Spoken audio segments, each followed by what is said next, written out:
가신 우리 모든 우리 한국교회 성도님들께 기본적으로 30배의 은혜가 임하기를 주님의 이름으로 축원합니다. 그리고 말씀을 통하여서 말씀으로 100배의 은혜를 누릴 수 있는 여러분이 되시기를 축복합니다. 이 저녁 시간만 되면 TV에서 맛집 프로그램을 많이 합니다. 지금도 하고 있는데 많은 사람들이 줄을 이 오픈런이라고 하죠. 여는 시간에 맞춰서 맛집들은 쭉 기다리기 시작을 해요. 그리고 서로 이 맛집은 어떻다 평가를 하면서 기다리는 내내 기다리는 시간이 아깝지 않을 정도로 이렇게 웃으면서 음식을 기다립니다. 카메라가 이제 그 기다리는 사람을 담다가 어느새 주방에 음식하는 이 모습을 담는데, 다른 식당들과 제가 봤을 때는 크게 다를 바 없는 그런 재료들을 사용하는 것 같아요. 카메라가 쭉 돌다가 주인이 몰래 슉슉슉 하면서 뭐 집어 넣을 때 이제 카메라맨이 이것이 바로 맛의 비법입니까 하고 물어봐요. 그래서 공통적으로 이것은 뭐 며느리도 가르쳐주지 않는 비법이에요라고 하면서 친절하게 카메라에 몇 숟가락 넣고 뭘 넣고 이런 것을 비법을 다 보여주는 집도 있어요. 며느리는 안 가르쳐도 방송에는 다 보여준다는 것이죠. 때로는 저것이 맛의 비결이구나, 우리를 감탄하게 만드는 그런 비결과 방법도 있을 것이고, 때로는 별 비법도 없는 것 같은데 저거 저렇게 해서 맛이 난다고? 그런데 그 집이 맛집이래요. 요즘 모든 식당들이 힘들다 이렇게 이야기를 하지만 그래도 잘 되는 집은 더 잘 됩니다. 왜냐하면 그 집만에 갖고 있는 잘 될 수밖에 없는 비결과 비법이 있기 때문입니다. 오늘 본문의 시대적인 상황과 배경은 힘든 상황이었어요. 우리 1절 말씀 함께 읽도록 하겠습니다. 시작. 아브라함 때에 1000흉년이 들더니 그 땅에 또 흉년이 들매 이삭이 그랄로 가서 블레셋 왕 아비멜렉에게 이르렀더니. 아멘. 오늘 본문을 그 시대를 좀 유추를 해보면 아브라함 때 첫 흉년 들었을 때가 창세기 12장이었습니다. 아브라함의 약속의 땅 가나안에 도착했을 때 기근에 대한 말씀이 나오고 있어요. 당시 아브라함의 나이가 75세였었는데 아브라함이 100세에 낳았던 이삭은 60세의 두 아들 에서와 야곱이죠. 에서와 야곱을 낳습니다. 이삭의 두 아들 야곱과 에서와 야곱 이 팥죽 사건을 벌인 이후의 시간이 오늘 이 배경인데, 그런데 이 땅에 또 흉년이 들었다라고 말씀하고 있어요. 대략 100년 만에 한번 찾아온 대기근임을 우리가 알 수가 있습니다. 그런데 100년 만에 찾아온 기근 속에서 이삭이 망하고 실패하고 사라지지 않았다는 거예요. 힘들고 어려운 환경과 그런 삶이었지만 이삭은 자신의 삶에 대해서 이렇게 고백합니다. 우리 12절 말씀 함께 읽도록 하겠습니다. 시작. 이삭이 그 땅에서 농사하여 그의 100배내 얻었고 여호와께서 복을 주심으로. 아멘. 우리도 지금 살아가는 시기가 가장 힘든 시기인 것 같아요. 예전에 코로나가 제일 힘들 줄 알았더니 점점 힘들어지고, 제가 힘들다는 것을 언제 느꼈냐면 물가가 점점 비싸지는 거예요. 이렇게 예전에는 닭을 한 마리 통닭을 시켜 먹으려 해도 2만 원 초반대였었는데 어느덧 2만 원 중반 후반 3만 원대로 넘어가기 시작했습니다.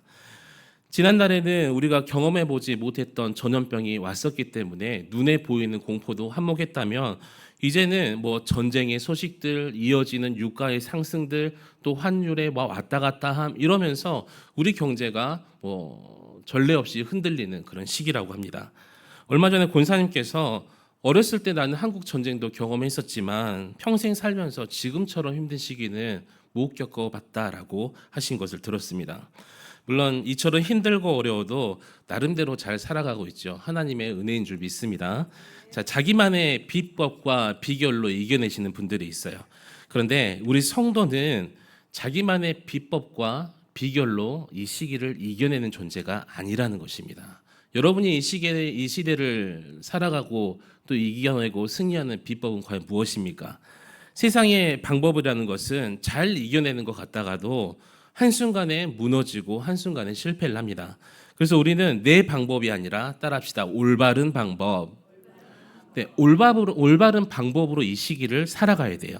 그래서 성도가 가장 할 수 있는 올바른 방법은 성경에서 가르쳐 주시는 방법이 올바른 방법임을 여러분 믿으시기 바랍니다. 그래서 우리가 오늘 본문처럼 이런 광야 같은 인생을 살아간다고 느끼면서도 하나님의 놀라운 방법으로, 올바른 방법으로 여러분 승리할 수 있는 저와 여러분 되시기를 우리 주님의 이름으로 간절히 축원합니다. 오늘 본문에 등장하는 이삭의 삶의 조건은 100년 만의 기근이에요. 정말 힘든 상황이죠. 우리도 뭐 200년 만에 거제도에 폭우가 내려서 뭐 900mm 이상 내려서 그래도 우리나라가 배수 시설이 좀 잘 갖춰놔서 잘 이겨냈다고 하는데 기도 많이 해주시기 바랍니다. 이렇게 어려운 상황 속에서 이삭은 망하지 않았습니다. 눈으로 볼 때 야 이게 딱 망하기 딱 좋은 시기다. 뭐 우리 영화 보면 딱 죽기 좋은 날씨네 그런 말도 있지 않습니까? 망할 것 같았지만 오히려 100배의 복을 받았던 이 사건. 그렇다면 성경은 이삭이 그 해에 100배나 복을 받을 수 있던 비결을 과연 무엇이라고 말씀하실까요? 오늘 본문은 첫 번째로 믿음의 삶을 살았기 때문에라고 말씀하고 있습니다. 우리 22절 말씀 함께 읽도록 하겠습니다. 시작. 이삭이 거기서 옮겨 다른 우물을 팠더니 그들이 다투지 아니하였으므로 그 이름을 르호봇이라 하여 이르되 이제는 여호와께서 우리를 위하여 넓게 하셨으니 이 땅에서 우리가 번성하리로다 하였더라. 아멘. 당시 이 지역은 팔레스타인 지역인데 물이 생존의 도구였습니다. 물이 있고 없고 이것이 생사를 갈랐던 아주 중요한 자원이었어요. 아브람 조카 롯이 이제 아브람과 헤어질 때 눈에 보이던 이 소돔과 고모라 땅은 마치 에덴 동산과 같이 보였습니다. 왜냐하면 아브라함 당시에는 뭐 지금 땅을 새롭게 개척하고 개발해버리면 몇 년 안에 아파트가 쫙 들어서고 이렇게 되지만 그런 시대가 아니었습니다. 물이 없이는 생존할 수 없는 곳. 그래서 물이 없다는 곳은 이곳은 사람이 살기 부족한 곳이다라고 생각할 수가 있었어요. 만약 롯에게 야, 너 소돔과 고모라 왜 선택했니? 라고 물은다면 롯은 아마도 그곳은 물이 있어서예요 라고 대답했을 것입니다. 물이 있어야 그 물로 인해서 땅이 비옥해지고 식솔들을 먹여 살릴 수가 있었어요. 그래서 여러분 세상적인 환경과 조건으로 롯이 소돔성을 선택했다는 것은 합리적인 선택이었습니다. 어쩌면 주어진 삶 속에서 롯에게는 자기가 선택했다라고 보기보다는 어쩔 수 없는 결정이었을 수도 있어요. 이곳에 가야 물이 있으니까 내 식구들이 살아갈 수가 있겠구나. 다른 곳에는 물이 없으니까 내 식구들이 죽을 수도 있어. 근데 롯의 결정은 최선이었고 유일한 방법 같았지만 망하는 길이었다는 거예요. 여러분 지금 잘 들으셔야 되는 게 합리적인 선택이 망하는 길이다라는 것을 말씀드리는 건 아니에요. 지금 롯의 마음속에는 좋은 장소, 좋은 땅, 좋은 환경 이것이 나의 가족들이 살아갈 수 있고 어쩌면 나의 인생이 성공할 수 있는 그런 길이라고 여겼었는데 그런데 이삭은 달랐다는 거예요. 이삭은 우물만 7번을 팠습니다. 그런데 우물만 파면 블레셋 사람들이 와서 뺏어가요. 우리나라는 땅을 파면 물이 쉽게 나온다 그래요. 근데 팔레스타인 지역은 물이 너무나 귀한 지역이에요. 예전에 제가 아프리카 선교사님 말씀을 들어보니까 아프리카 우물 사역을 한다고 해서 몇 사람이 모여서 삽으로 이거 팔 것 같죠. 요즘에는 그렇게 안 한다 그래요. 어떻게 하냐면 해외 첨단 장비 가지고 우물을 파기 시작하는데 우물을 팔 때 수맥을 찾아야 되잖아요. 인공위성으로 찾아낸다 그래요. 찾아서 첨단 드릴로 수십 미터의 땅을 파고 때로는 수백 미터 한 번 파는데 1,000만 원 이상이 든다고 합니다. 많이 들죠. 그런데 이렇게 첨단 장비로 땅에 물을 확인하고 땅을 파도 때로는 물줄기가 약해가지고 실패할 때도 있고 먹을 수 없는 물이라서 실패할 때도 많다 그래요. 그래서 10번을 파면 5번 정도밖에 성공을 하지 못한다고 합니다. 이삭이 살았던 시대는 지금부터 4,000년 전이죠. 10번을 파서 절반만 성공한다고 해도 이건 대박인 거예요. 왜? 지금 그렇게 하고 있으니까요. 근데 지금 이삭의 환경은 이 반드시 물을 필요한 상황이었었고 그런데 이삭이 땅을 팔더니 7번 파면 7번 다 성공했던 거예요. 우물만 파면 또 블레셋 사람들이 그것을 다 뺏어가요. 얼마나 억울하고 분하겠어요. 반드시 물이 필요한데 빼앗긴 다음에 내가 다른 곳에 가서 우물을 판다고 해서 또다시 물이 나온다는 보장도 없어요. 지금 이삭의 환경은 지금 어떤 시기보다 왜 계속해서 우물을 빼앗기고 있기 때문에 물이 필요한 때였습니다. 근데 이삭은 그냥 줘버리죠. 그리고 다시 파기 시작해요. 이삭의 이런 행동은 사람들이 이해할 수 없는 그런 모습이었습니다. 그런데 이삭은 싸우지 아니하고 물러나는 모습을 말씀을 통해서 우리에게 보여줍니다. 여러분, 내가 노력했고 내가 힘들게 뭘 만들었는데 어떤 사람이 그것을 빼앗아 간다고 생각하면 얼마나 열받겠습니까? 미국의 어느 집사님이 불법 체류자셨어요. 자동차 정비업을 하셨는데 성실하게, 한국 사람의 특징이 아침 일찍 나가서 남들보다 늦게까지 하는 이 성실함이 있잖아요. 그래서 정비소가 잘 되기 시작했다고 합니다. 소문이 나가지고 이제 멀리서도 손님이 오기 시작했어요. 그런데 조금만 잘 되기 시작하면 누군가 신고해서 이민국에서 나와서 이 사람을 불법 체류자로 벌금 물게 하고 또 가게 문도 닫게 했습니다. 이 누가 신고한 줄 아세요? 네? 한국 사람들이 신고한대요.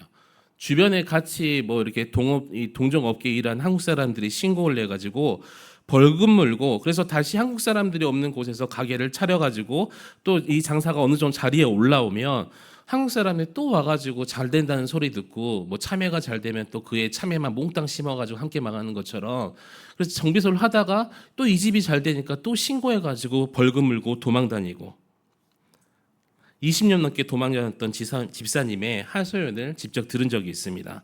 여러분, 내가 성취한 업적을 남에게 뺏기고 어렵게 일군 어떤 열매들을 뺏긴다면 누구나 분노하게 되겠죠. 그런데 이삭은 쉽게 포기해버리고 쉽게 줘버리는 사람이었어요.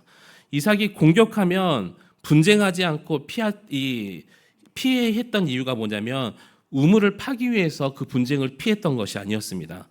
다른 곳에 가면은 더 우물을 파기 쉬우니까 에이 싸우지 말고 그냥 줘버리고 다시 우물 새로 하나 파야지, 이렇게 생각했던 것이 아니라 이삭과 그 식소들도 얼마나 힘들었겠어요. 그 우물을 파려고 하루 종일 그 땡볕에서 파야 되는데, 그런데 이삭이 떠날 수 있었던 이유가 무엇이냐면 물을 주시는 분이 누구신지 알았던 거예요.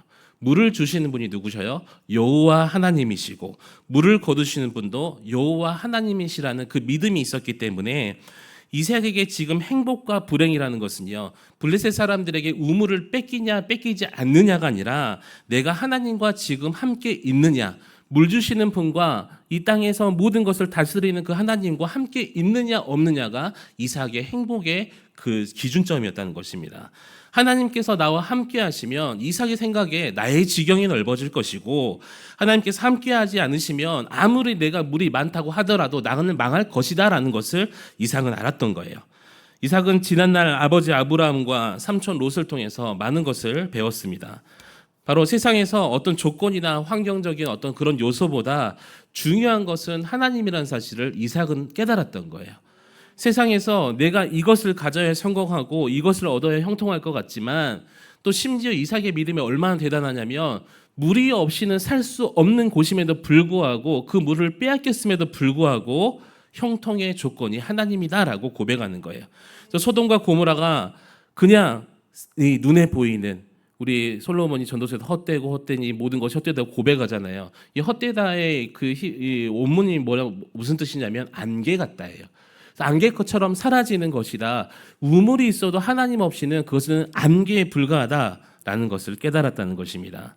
모든 것은 하나님께서 도우실 때 그 인생의 기근과 그 인생의 광야 같은 삶도 100배의 축복을 누릴 수 있다는 믿음이 그의 마음속에 있었습니다. 바로 하나님께서 우리를 위하여 우리의 지경을 넓게 하신다라는 것을 믿었기 때문이에요. 여러분 하나님과 함께하기를 축복합니다. 하나님께서 나와 함께 하시고, 그렇기 때문에 나는 어떤 역경이 나에게 닥쳐온지라도 하나님께서 내 지경을 책임져 주신다. 그 믿음만 있으면 여러분 환경이 중요하지 않을 것입니다.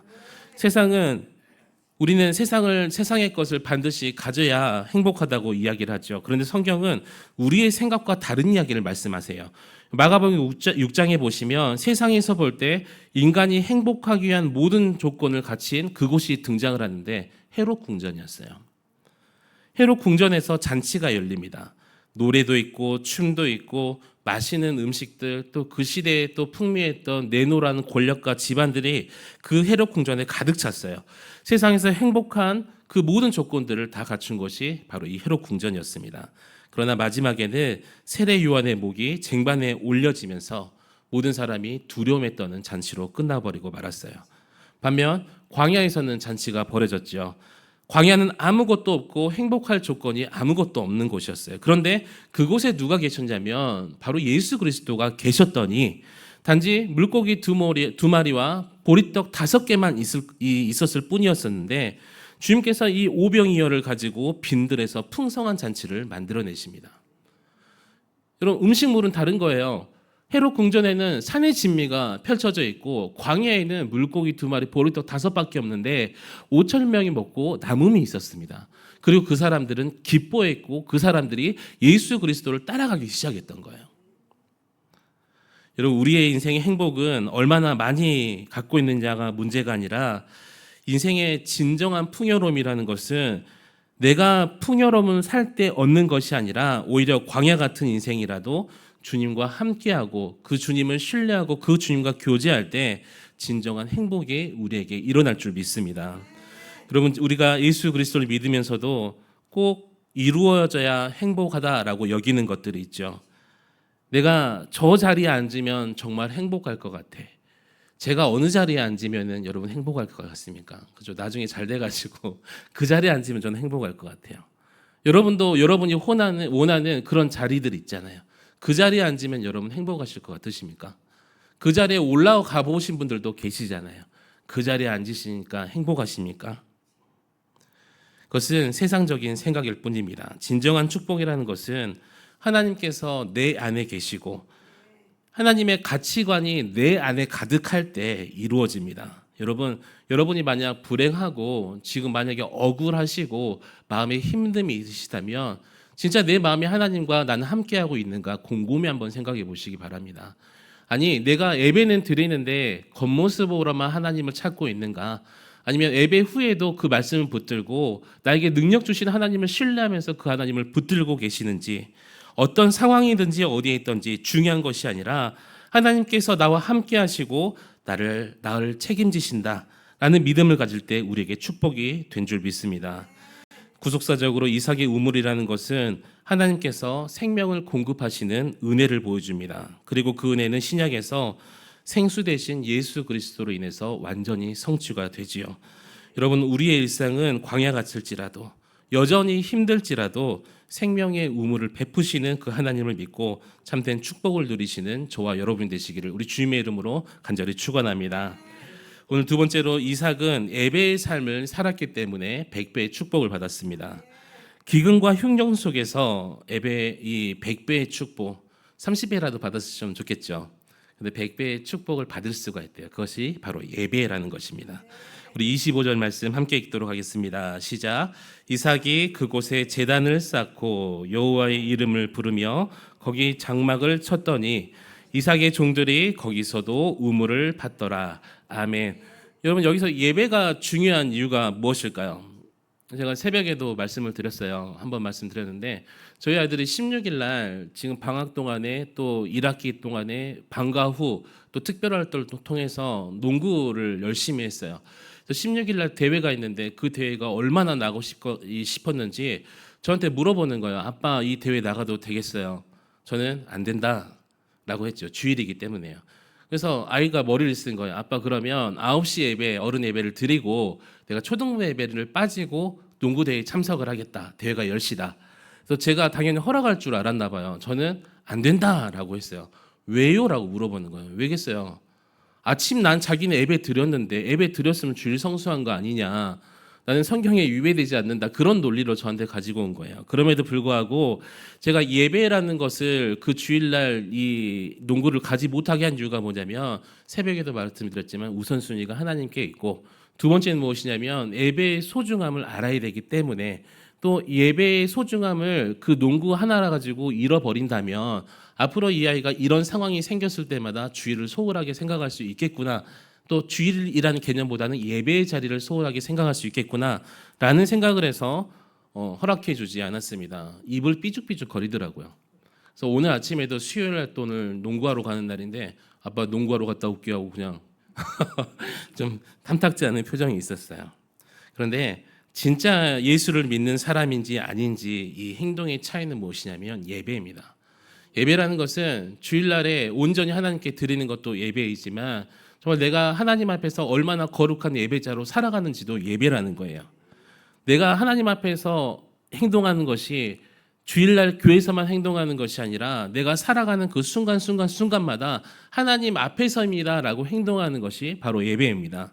예배는 그래서 범사에 하나님을 인정하는 행위가 예배라는 거예요. 내 인생을 하나님께서 인도하신다라는 것을 인정하는 것이 예배라는 것입니다. 그러면 하나님께서 내 인생을 인도하신다면 하나님 말씀에 순종해야 되겠죠. 용서하라고 했으면 어떻게 해야 돼요? 용서하는 거예요. 전도하라고 말씀하시면 전도하는 거예요. 그게 바로 하나님의 말씀을, 하나님을 인정하는 것이고 예배입니다. 하나님 되심을 인정하는 것, 바로 그것이 예배라는 거예요. 근데 우리는 예배를 언제 드리냐면 기도가 응답됐을 때 왜 그렇게 예배가 잘 드려져요? 와, 하나님 내 기도를 응답해 주시니 하나님 땡큐 하면서 하나님, 역시 하나님은 믿을만 하신 분이고 신뢰가 갑니다. 기분 좋을 때 예배 드리죠. 조금만 기분 나빠도 예배를 쉬신다니까요. 주일날 날 예배를 안 나오시면 저랑 전은사님이 전화를 꼭 드려요. 안 드리면, 그날 못 드리면 화요일까지라도 꼭 드립니다. 싫어서 안 왔어요. 누가 싫어서 안 왔을까요? 개인적으로 무슨 일이 있었어요. 불편해서 안 왔어요. 근데 우리는 기분 나쁘고 또 기분 좋아서 교회 나오는 그런 사람들입니까? 평생 교회 다닐 것이기 때문에 한 주는 내 기분대로 해도 됩니까? 그렇게 여기면서 살아간다는 것이죠. 그래서 우리 예배는 우리의 감정에 영향을 받아요. 내가 좋으면 오늘 예배에 은혜가 넘치고, 내가 기분이 나쁘면 예배를 드려도 은혜가 안 되고 그 생각만 나고, 나온 것도 하나님 다행으로 여겨주시옵소서 그 생각을 하고 앉아 계시고. 그런데 이삭의 예배라는 것은요, 환경에 또 자기의 감정과 무관한 그런 예배였다는 거예요. 환경이 어떤 환경이었다고요? 기근이었어요. 100년 만에. 그리고 블레셋 사람들이 자꾸 내 우물을 뺏어가요. 앞서 우리 기준으로 볼 때 이상의 상황이라는 것은 도저히 예배를 드릴 수가 없는 상황이었어요. 한시라도 빨리 그 우물을 찾아가서 또 이 물을 파내야 식구들이 살아갈 수가 있잖아요. 승리하고 성취했기 때문에 그 예배를 드린 것이 아니라 억울하게 빼앗기고 브레세바까지 도망간 곳에서 이삭이 했던 것은 불만 불평이 아니라 하나님께 제단을 쌓고 예배를 드렸다는 것입니다. 이삭은 실패하고 밀려나고 비록 마음은 힘들었지만 포기하지 않았던 단 그 하나, 예배라는 것. 여러분, 예배라는 것을 지금 드리는 이 예배만으로 생각하지 마시고 앞서 말씀드렸던 것처럼 범사에 하나님이 내 앞에 계시구나, 하나님의 자녀처럼 그렇게 행동하고 하나님께 제단을 쌓았더니 라는 거예요. 그런데 그 영향은 바로 아버지 아브라함의 믿음이었습니다. 우리가 아브라함을 부를 때 믿음의 조상 아브라함 이렇게 부르죠. 아브라함은 눈에 보이는 삶이 아니라 그 현상을 넘어서 믿음의 눈으로 다음 것을 바라보는 그런 믿음이 있었어요. 우리는 가나안 땅을 정탐했던 12 정탐꾼에 대해서 너무 잘 알고 있습니다. 근데 10명의 정탐꾼은 믿음이 없었어요. 그래서 어떤 눈을 뜨고 보냐면 과거의 눈, 경험의 눈, 그 눈으로 가나안 땅을 바라보니까 야, 우리가 메뚜기 같고 그 사람들은 거인들이고, 믿음이 없었기 때문에 단지 애굽에서 종살이했던 이 노예 근성, 노예의 눈으로 이 가나안 땅을 바라보니까 할 수 있는 고백이 할 수 없다, 불가능하다, 이런 고백밖에 안 나오는 거예요. 하지만 여호수아와 갈렙은 경험을 넘어서는 믿음의 눈. 여러분, 어려운 상황만 바라보지 마시고 믿음의 눈을 떠서 다른 거 바라보라는 거 아니에요. 하나님만 바라보시라는 거예요. 여러분, 다른 거 바라보려고 하니까 어려운 거예요, 믿음이. 여러분, 성경을 아무리 찾아봐서 이 상황을 해결할 수 있는 방법이 뭐지? 이 성경 구절이 뭐지? 찾아보시는 것도 중요한데, 그보다 먼저 나를 다스리시는 하나님을 바라볼 수 있는 믿음의 눈을 뜨시기를 주님의 이름으로 축복합니다. 그래서 기도도 간단해요. 하나님, 나 이런 상황인데 하나님 나를 좀 다스려 주시고 이 상황 속에서도 믿음 잃지 않도록 저를 붙들어 주세요 라는 그런 믿음이 우리에게 있어야 되겠죠. 여러분, 믿음의 눈으로 바라보면 새로운 소망과 축복이 보일 줄 믿습니다. 아무리 황폐한 땅도 하나님이 계시기 때문에 그 땅은 무슨 땅이 돼요? 약속의 땅이 될 수가 있는 거예요. 그래서 우리는 믿음을 달라고 기도하고 간구해야 되겠지요. 믿음이 있다면 내 삶이 캄캄할지라도 빛 대신 예수 그리스도가 들어옴으로 내 삶은 환해지는 거예요. 나를 버리지 않았고 나를 끝까지 포기하지 않으시는 주님이 있기 때문에 여러분, 우리의 인생은 항상 승리할 줄 믿습니다. 그런데 이런 믿음은 바로 예배할 때 하나님께서 주시는 축복이라는 거예요. 여러분, 아브라함이 믿음의 조상이 될 수 있었던 그 비결이 뭐냐면 진정한 예배자였기 때문에, 마찬가지로 이삭이 기근과 흉년 속에서도 우물을 포기할 수 있었던 그런 믿음은 바로 예배를 통해서 주어지는 축복이었습니다. 이삭이 우물 한 개를 파면서 물이 쏟아져 나왔을 때 어떤 마음에서 감사하죠, 하나님. 진짜 남들은 이 하나를 파도 제 평생의 자랑으로 여기는데 하나님 첫 번째도 파시게 하시고 뺏겼어요. 두 번째도 파도 감사하니까 또 뺏겼어요. 세 번째도 파기 하나님을 신뢰할 수밖에 없는 거예요, 여러분. 여러분 이 시간 예배를 통해서 여러분의 삶의 문제를 해결받기를 축복합니다. 그럼 내가 광야 같은 삶을 살지라도 지금 내가 누구와 있냐라는 게 중요해요. 여러분 옆에 이재용 회장님이 딱 걱정 마, 딱 어깨 한번 두드려 주시면 얼마나 든든하고 힘이 나시겠어요. 삼성 아니 저희 SK 누구시죠? 최 회장님께서 어깨에 톡톡 해주시면 얼마나 힘이 나겠어요. 이 삼성 뭐 하이닉스 이런 회장님들이 다녀가시기만 해도 그 치킨집은 대박이 납니다. 그죠? 하나님께서 여러분과 함께 하시겠대요. 대박 나는 인생은 아무나 꿈꿀 수 없는 그런 인생이 아니라 그리스도인이라면 누구나 꿈꿔야 되는 그런 인생인 줄 믿습니다. 내가 누구와 함께 살고 있느냐? 아무리 광야 같은 삶이라도 내 인생을 바꿀 수 있는 그분과 내가 함께하고 있다면 반드시 이겨낼 수 있습니다. 그래서 여러분 예배가 지금 내 인생을 바꿀 수 있는 하나님께서 주시는 중요한 증거임을 깨달으시고 여러분 수많은 그리스도인들이 있지만 무늬만 예배자가 아니라 진정한 예배자로서 하나님과 함께 하시기를 우리 주님의 이름으로 간절히 축복합니다. 마지막 세 번째로 하나님께 영광 돌리는 삶을 살았기 때문에 이삭은 100배의 축복을 받았습니다. 이삭이 예배드릴 때 놀라운 축복의 역사를 경험하죠. 지금까지 쫓겨나고 밀려나서 브엘세바까지 왔는데 그래서 그곳에서 단지 예배만 드렸을 뿐인데 예배만 드렸더니 자기를 미워하고 쫓아냈던 사람들이 이삭에게 찾아와서 그들이 이렇게 고백을 해요. 우리 28절 29절 말씀 함께 읽도록 하겠습니다. 시작. 그들이 이르되 여호와께서 너와 함께 계심을 우리가 분명히 보았으므로 우리의 사이 곧 우리와 너 사이에 맹세하여 너와 계약을 맺으리라 말하였노라. 너는 우리를 해하지 말라. 이는 우리가 너를 범하지 아니하고 선한 일만 내게 행하여 내가 평안하게 가게 하였음이니라. 이제 너는 여호와께 복을 받은 자니라. 아멘. 대적들이 이삭에게 말해요. 너를 미워해서 지금까지 다퉜지만 왜 미워할 수밖에 없었을까요? 곰곰이 생각해 보니까 그럴 것 같아요. 그 위기와 죽음의 그런 남들은 다 죽어나간 그 기근 속에서 혼자만 우물을 파니까 잘 되잖아요. 얼마나 시기심이 일어났겠어요. 그런데 너를 보니까 야, 너 하나님의 사람 확실하더라라는 이 마음이 이방 민족에게 생겼다니까요. 너는 하나님께 복을 받은 자라고 이삭을 괴롭혔던 자들이 오히려 고백하게 만들어 버리십니다. 여러분 세상에서 상식적으로 부탁은 누가 하는 거예요? 없는 자가, 좀 더 약한 자가, 부족한 자가 하는 게 부탁이라는 거예요. 강한 사람은 부탁하지 않습니다. 강함으로 밀어버리면 돼요. 강요를 하죠. 지금까지 쫓겨다니고 빼앗기고 도망다니던 이삭이 괴롭힘을 당한 사람들에게 그 7개 하나 중에서 이 우물 중에서 한 개만 주라도 아니고 대여해 주시면 안 되겠습니까? 이렇게 돼야 될 상황인데 오히려 그들이 찾아와서 부탁을 하는 거예요. 이삭에게 찾아와서 너는 하나님의 사람이니까 우리와 친하게 지내자. 우리 서로 싸우지 말고 지내자. 부탁을 합니다. 여러분 예배라는 것은 하나님과의 관계가 먼저 우리가 회복되면요. 사랑과의 관계가 회복됨을 말씀하고 있어요. 여러분 사랑과의 관계가 회복된다는 것이 정말 작은 복 같으십니까? 엄청난 복입니다, 여러분. 손님들이 몰려오는 복이라고 할 수도 있고요. 여러분이 꼬여있던 가족 관계가 풀려있던 그런 복들. 여러분이 평생 기도했던 복들이 바로 사랑과의 관계의 복이에요.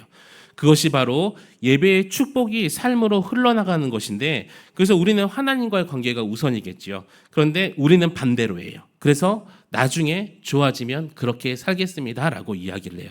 지금이 몸이 아파서 나중에 좋아지면 교회 그때 올게요. 돈이 많아지면 그때 헌금할 수 있을 때 교회에 올게요. 하나님은 그렇게 말씀하지 않으셨거든요. 시간이 많아지면 그때 내가 헌신할게요. 사실 매우 상식적이고 합리적인 말이라는 거예요. 이삭도 똑같았다니까요. 롯도 똑같이 합리적이고 현명한 판단을 했어요. 우리들도 합리적이고 현명한 판단을 하고 있는 것 같아요. 그런데 성경은 성경에 말씀하시는 것은 우리의 상식을 말씀하지 않으셔요. 아방 당시에 이스라엘에 3년 6개월 동안 기근이 찾아옵니다. 선지자 엘리야가 찾아간 사람은 사르밧 지방의 과부였어요.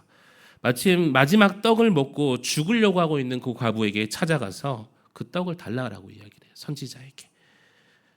우리 이 본문 속에는 하나님께서 엘리야를 통해서 과부의 이 가정에 마르지 않는 복을 주신다.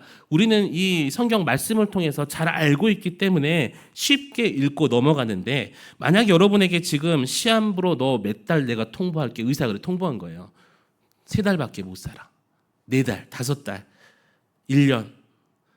그 1년을 하나님께 드리라라고 하면 여러분 어떻게 하시겠습니까? 내가 전부라고 여기는 것들, 뭐 물질도 있을 수 있고 자녀도 있을 수 있고 시간이 있을 수도 있는데 소중하게 생각할 수 있는 그것을 하나님께 드리라라고 하면 여러분 과연 드릴 수가 있겠어요? 롯처럼 합리적인 판단을 한다니까요. 여러분 성경은 우리 성경 생각처럼 그렇게 합리적이지 않습니다. 보이지 않는 예수님을 믿어라고 말씀하시는 것이 바로 성경이에요. 상식을 뛰어넘기 때문에 필요한 것은 믿음이 필요한 거예요. 그런데 그 믿음을 얻기 위해서 반드시 필요한 것이 예배라는 것이 필요하고, 하나님께서 그 예배를 통해서 우리에게 믿음을 주시고 은혜를 주시고 능력을 주시는 거예요. 그래서 이 기름을 주셔서 또 예수 그리스도를 바라볼 수 있는 그 소망을 주셔서, 그리고 그 능력과 소망이 바로 우리가 하나님께 영광 돌릴 수 있는 삶을 살아갈 수 있는 원동력이 되어준단 말이에요.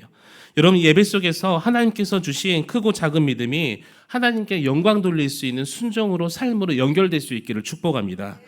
이삭은 어디 가는지 그 예배의 능력을 알고 있었어요. 예배를 통해서 받은 그 하나님의 은혜가 하나님께 영광 돌리는 삶으로 이어져 간 삶이 바로 이 이삭이었어요. 그러니까 여러분 이 공식 같은 거를 하나 외우시려면 하나, 2개, 3개가 완성형 공식이라면 2개만 외우는 것이 아니라 여러분 3개까지 다 외울 수 있기를 축복합니다. 정말 하나님께 예배 잘 드렸어요. 근데 내가 순종을 하지가 않아요. 복 주시겠어요? 내 삶에서 나와 함께 하시는 하나님을 통해서 여러분 은혜를 우리가 누려야 될 텐데, 살아있는 예배의 그 능력을 통해서 우리의 삶을 통한 하나님의 영광을 드러내는 것, 여러분 그게 복의 비결임을 믿으시기 바랍니다. 여러분 이삭이 복을 받은 이유는 예배를 통해서 예배 그 은혜를 자신의 삶을 통해서 흘려보냈기 때문이었어요. 그래서 진정한 예배자라고 불리고 싶으시다면, 내가 100배의 복을 받기 합당한 사람이라고 하나님께서 여겨주시려면 우리의 삶이 달라져야 돼요. 내가 어디에 있든지 그곳에도 하나님께서 함께 계시기 때문에, 여러분 누가 보고 있는데 여러분 범죄하실 수가 있으세요? 아빠가 보고 있는데 엄마한테 함부로 말씀하실 수 있으세요? 요즘에 응비가 그래서 그래요. 네, 함부로 말 못해요. 아빠가 보고 있으면. 하나님께서 보고 있다고 생각하시면서 여러분 삶을 그렇게 함부로 사시지 마시기를 축복합니다. 여러분 내 인생의 주인 되신 하나님 때문에 기쁨과 소망이 넘쳐야 되겠죠. 말씀 맺도록 하겠습니다. 미국의 태권도 8단인 김용규 장로님이 계셔요. 1979년 이 사우디의 왕실 경원 교관으로 해외 생활을 시작했습니다. 그러다가 시범을 보이다가 발목에 부상을 당했어요. 그리고 사임을 하게 되면서 멕시코로 넘어와서 태권도 도장을 운영을 하십니다. 그런데 실패하고 1985년에 LA까지 이사해서 이제 봉제 공장을 시작하게 되는 거예요. 맨주먹으로 시작한 회사가 처음에 너무나도 잘 되는 거예요. 교회에 다니지 않는 장로님에게 무슨 말을 들었냐면, 야 이거 당신 아내 권사님이 당신을 위해서 기도 많이 해서 그렇게 잘 되는 거야. 하나님의 은혜야. 그런데 그 말을 들으니까 장로님이 화가 나는 거예요. 정말 외국 땅에서 맨 주먹 하나로 태권도로 시작해서 정말 성실하게 일해서 봉제 공장까지 만들었는데, 분명히 내가 열심히 일해서 최선을 다한 결과가 이런 잘 되는 공장인데 왜 하나님 때문이야? 라고 화내기 일쑤였다고 합니다. 근데 열심히 했던 회사가 10년 만에 부도 위기를 맞게 시작해요. 사업의 파산 지경이 이르자 그때 깨닫고 하나님 앞에 매달리기 시작합니다. 기도원에 들어가서 할 수 있는 게 그거밖에 없었대요. 이번만 살려주시면 앞으로 하나님 잘 믿겠습니다. 간절히 기도했습니다. 그런데 어느 날 장로님에게 성경에 펼쳐진 한 구절이 눈에 들어왔다 그래요. 신명기 8장 17절로 18절 말씀 우리 함께 읽어보도록 하겠습니다. 시작. 그러나 내가 내 마음에 이르기를 내 능력과 내 손의 힘으로 내가 이 재물을 얻었다 말할 것이라. 내 하나님 여호와를 기억하라. 그가 내게 재물을 얻을 능력을 주셨음이라. 이같이 하심은 내 조상들에게 맹세하신 언약을 오늘과 같이 이루려 하심이니라. 아멘. 장로님께서 순간 내가 잘해서 잘된 것이 아니구나라는 것을 깨달았습니다. 사업이 잘된 것은 내가 잘해서가 아니라 하나님께서 나에게 재물을 주셨기 때문이에요. 은혜로 주셨기 때문에. 여러분 여기서 끝나면 안 된다고요. 하나님께 감사하는 것으로 끝나면 안 된다고요. 그러면 우리의 믿음은 똑같아져요. 그러면 재물을 주신 목적이 있을 거 아니에요. 그것을 내 삶을 통해서 흘려내는 것, 하나님께 그렇게 영광을 돌리는 것, 이것이 바로 하나님께서 원하시는 길입니다. 그래서 이 마음을 비우고 이제 이 장로님이 열심히 사업을 하기 시작해 하나님께 감사하며 예배드리고 직원들을 그리스도인으로 다 교체하기 시작을 해요. 하나님께서 장로님을 회복시켜 주시고 이제 대기업 나이키로부터 의료를 받는데 납품을 받는데 100배의 축복을 주셨어요. 경기가 어려웠지만 오히려 그 김영규 장로님 직원 1000명을 거느리는 매달 나이키 티셔츠를 100만 장을 납품한다 그래요. 지금 LA에 위치한 ENJ 텍스타일 그룹 김영규 회장님 지금도 살아계시고 열심히 일하시고 계십니다. 여러분 하나님께서 복 주시면 얼마든지 성공할 수 있어요. 하나님께서 주지 않으시면 반대로 얼마든지 망할 수도 있습니다. 중요한 것은 하나님 앞에서 내가 과연 복을 받을 수 있는 그런 그릇인가? 그 그릇이나 어려운 거 아니에요. 하나님께 예배 드리고 주신 은혜대로 내가 살아가면서 하나님께 영광 돌리는가. 아무리 내가 똑똑해도 하나님께서 복을 주셔야 내가 복의 100배의 복을 누릴 수 있습니다. 물론 작은 부자는 우리가 노력하면 될 수 있겠죠. 내가 지금 100만 원짜리 삶을 살고 있다면 노력하면 한 1000만 원짜리 삶을 살 수가 있어요. 그런데 큰 부자라는 것은 제가 물질로만 말씀드리는 것이 아닙니다. 정말 마음의 부자, 우리가 느낄 수 있대 저 사람 넉넉한 사람이야. 이런 사람들은 하나님께서 축복해 주셔야 돼요. 왜요? 하나님께서 그 사람을 통해서 하나님께 영광 돌리기를 바라고 계시니까. 여러분 하나님이 이삭처럼 100배의 축복을 주시는 저와 여러분 되시기를 주님의 이름으로 간절히 축복합니다. 여러분 저에게는 물질이 독약이에요. 저에게는 적당한 물질의 축복을 주셨으면 좋겠어요. 많은 축복 안 주셨으면 좋겠어요. 왜요? 제가 우리 로마서 모임 때도 가끔 이야기해요. 저에게 100억이 생긴다면 제 믿음으로는 사역 그만둘 수도 있을 것 같아요 라고 이야기를 해요. 웃으시죠? 여러분 100억 딱 생겼는데 놀러 가고 싶잖아요. 젊어서 노세 하는데 가고 싶잖아요. 이렇게 믿음의 그릇이 준비가 안 된 거예요. 여러분이 받고 싶은 복이 있다면 여러분의 믿음의 그릇을 먼저 점검할 수 있기를 축복합니다. 100배 복을 받는 것이 저주가 되지 않기를 우리 주님의 이름으로 축복합니다. 어떻게 살아야 되는지 잘 모를 수 있어요. 그런데 그리스도인들은 이럴수록 확고한 믿음. 분명한 사실은 상황과 환경이 변할지라도, 그죠? 지금 이제 상황과 환경이 복을 받아서 100배를 이제 더 좋아졌어요.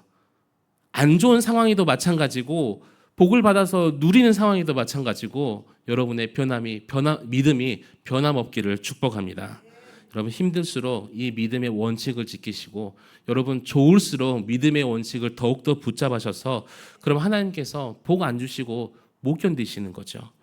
여러분 우리의 믿음과 예배 그리고 하나님께 영광 돌린 삶을 통해서 100배의 은혜를 받고 누리며 하나님께 영광 돌리는 저와 여러분 되시기를 우리 주님의 이름으로 간절히 축원합니다.